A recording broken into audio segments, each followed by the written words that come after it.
And I will be in Arizona and West Virginia directly and let the American people know who's standing in the way of my entire agenda, not just voting rights. So President Biden, gas up the jet and cancel student debt. Those two things. Jonathan? Hell yeah. That's not how Congress works. That's the best retort you can do. So much passion and fire coming from this side, and then all of a sudden it's like, that's just not how this goes, you know. I feel a little bit like Sherlock Holmes here, about to solve a couple riddles, but let me tell you.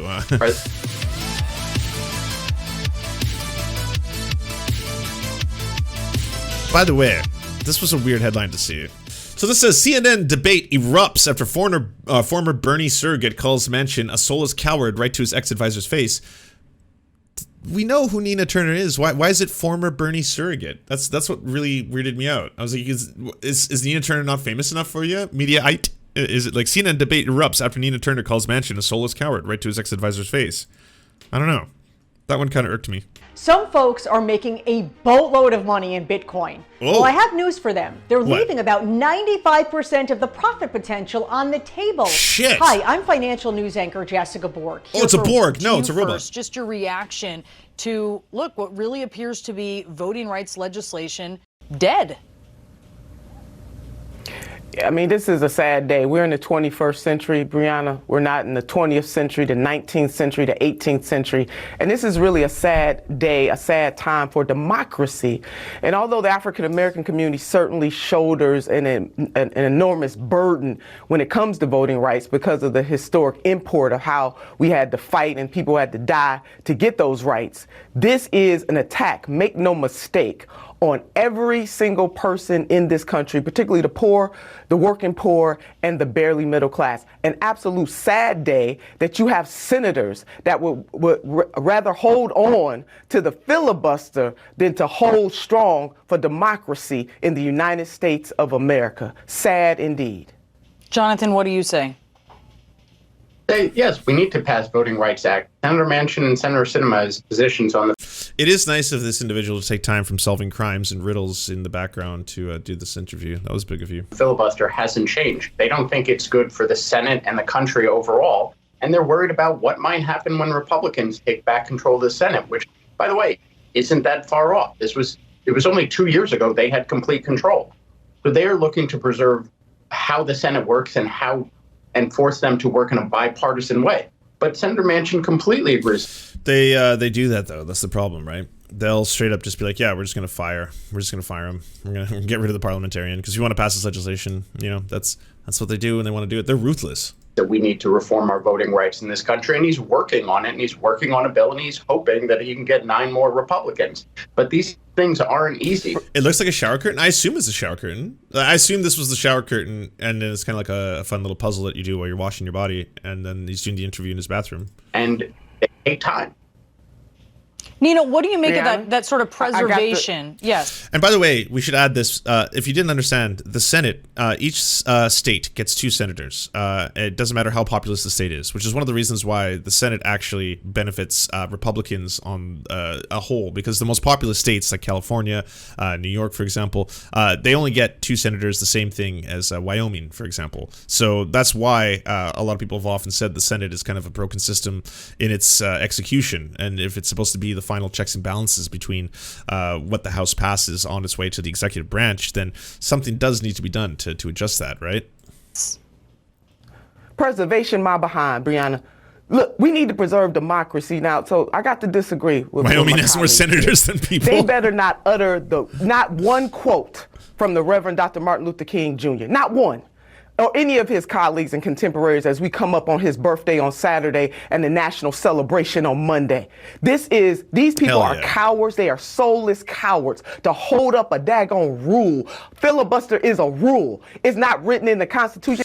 Oh, now I understand why Mediaite. So Mediaite, by the way, it's a liberal cesspool. It's just like, oh yeah, it's lib porn. It actually is. I should be showing this on stream. It's actual liberal porn is what Mediaite is. So that's why this is former Bernie Surrogate. You know, It's not a right, it is a rule, and they're standing in the way of it. So this is nonsense. They worried about what the Republicans going to do. Let's take care of 2022. Let's do what Democrats can do right now. They have the power. And my message to President Biden, now he done wasted a whole bunch of time with these folks, being diplomatic, inviting them out to the White House and to time out for it. He needs to hold a press conference, let them know. Either you're going to be by my side saying you're going to be with me and getting rid of the filibuster, or I'm gassing up the jet on your behind, and I will be in Arizona and West Virginia directly and let the American people know who's standing in the way of my entire agenda, not just voting rights. So President Biden, gas up the jet and cancel student debt. Those two things.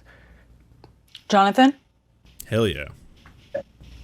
That's not how Congress works. That's the best retort you can do. Fucking so much passion and fire coming from this side, and then all of a sudden it's like,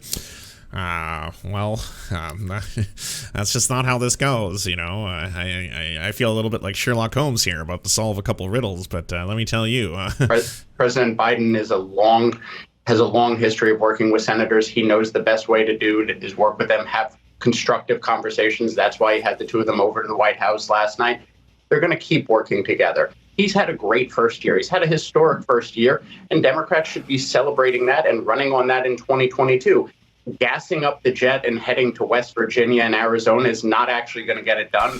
By the way, Nina Turner, still, I guess not famous enough or not mainstream enough to be completely, disillusioned into buying all this bullshit. Like, still understanding that what exactly is going to matter to voters come the midterms, for example. Are voters going to be sitting there and being like, well, it was really nice that you managed to pass the child tax credit, not for longer than a year. I mean, it was 1 year, but that was nice. It's kind of shitty about the checks, those checks just being a one-time thing, being $1,400, a little less than what you had said, but there was that. Didn't get the $15 minimum wage. That never happened. Yeah, the Green New Deal, that never happened either. Yeah, so I mean, there's a lot of things that the Build Back Better, the key campaign promise that you'd made, that one's not being passed either. Wow. Yeah. So what exactly did we get? Why do I have to be passionate and fight for you? Because I work 2 jobs. When I finish my first job, I go home and work on my Uber app economy delivery job.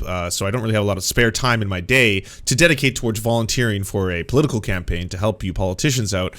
So in turn, what am I getting if I do spend my valuable hours, I don't know, canvassing, campaigning, or even spending more than, I don't know, 2 to 3 hours the day of to vote for you? Because that is like a full day's thing for me. That's like, if I have to wait 3 to 6 to 8 hours to vote for you, that's how many hours of worth of like salary, income that I need to get to be able to pay my rent and feed my kids. So yeah, maybe passing that Voters' Rights Act, that would help. That would help quite a bit. That would go a long way. Maybe do some other stuff too. I don't know. Student debt, political puppy. How could we forget student debt? But of course, Joe can't do that. That was a myth, a weird one, because you got Chuck Schumer, who's a pretty deeply entrenched corporate Democrat, saying, "Oh yes, no, Joe Biden can forgive student debt. He could do that right now. He should forgive 50,000." And everyone's like, "Oh, what?" And then they're like, "We're not going to do more than 10,000." And then everyone's like, "Well, that's not everything, but that would make a difference. Sure. Why don't we just accept that?" Then they're like, "We're not going to do that. we're not even going to do that one. We're going to go with nothing." Well, actually not nothing. There was a couple exemptions. We did a couple little drops in the bucket, a couple student debt forgiveness, specifically for people who had disabilities, which is a very good thing that should happen. But I mean, in the scheme of things, it was less than 1% of the total student debt that actually got forgiven. So yeah. Quiet 185. Thanks for gifting a tier 1 sub to 404 Gender Not Found. Appreciate it. Ways that people can get things done in D.C. Senator Manchin and Senator Sinema proved that with a historic infrastructure bill that they... Okay, sorry, before he fluffs them up. Bothered Boy says, Dems are going to get destroyed in the midterms and possibly 2024. 2024 really comes down to who's running, though, because no one really knows, right? I'm hearing, like, rumors of Hillary Clinton now. People are like, oh, yeah, Hillary Clinton could possibly be running. I was like, what does this mean? And now we're hearing rumors of Kirsten Sinema apparently wants to run in 2024. Whatever happened to the current president and vice president? Is that not a thing? Is that going to be happening? Okay, sure. I mean, great. We'll see how Hillary Clinton does up against, I don't know. Oh, Donald Trump. What if Donald Trump is her opponent? That'll be neat. The cycles and just pass. That's how you get things done. Slogans and just yelling isn't the way it works. Yeah, crap, babes. I got that clip ready. Get something done. Yeah. Sit down with them and keep talking, and that's what Senator Manchin's going to keep doing. Give me a break. Nice. They've been sitting down and talking Brianna, and that infrastructure bill, while we do need to repair infrastructure in the United States of America, that is not giving people something they can feel. People can't afford, the poor people are suffering in this country, and you got senators who are set for the rest of their natural lives playing games. The president has already sat down with them, Brianna. That tactic, that strategy is not working. And the rest of the senators on the Democratic side need to hold their colleagues accountable, because allegedly Sinema and Manchin are the only two holding out, which we know that's not true. If in fact it is true, though, Holy shit, she is lighting Jason Sudeikis on fire right now. let me lay that out there. If in fact it is true, then they need to hold their colleagues accountable. This passion, you know what, Brianna, there is a woman in Chicago. Her name is Martise Chisholm. She sent me a text last night saying how sad she is. You know why? Because she is of that child generation that grew up and watched her foreparents. Her great grandmother was murdered. You hear me? Murdered on January 11th, 1966. And you know why she was murdered? Because she was standing up for voting rights, ran off the road by white supremacists and decapitated. So there are people who are still alive today who were either children during that time or elders during that time, fighting like hell in heaven to get voting rights. And here we are in 2022 kissing the behinds of two senators who could care less about the people in this country. So Jonathan, spare me. That's not how you're going to get things done. Yeah, I am outraged with a whole bunch of other folks who need to be outraged about what those two and others who are hiding behind them are doing. So President Biden, gas up the jet on these people.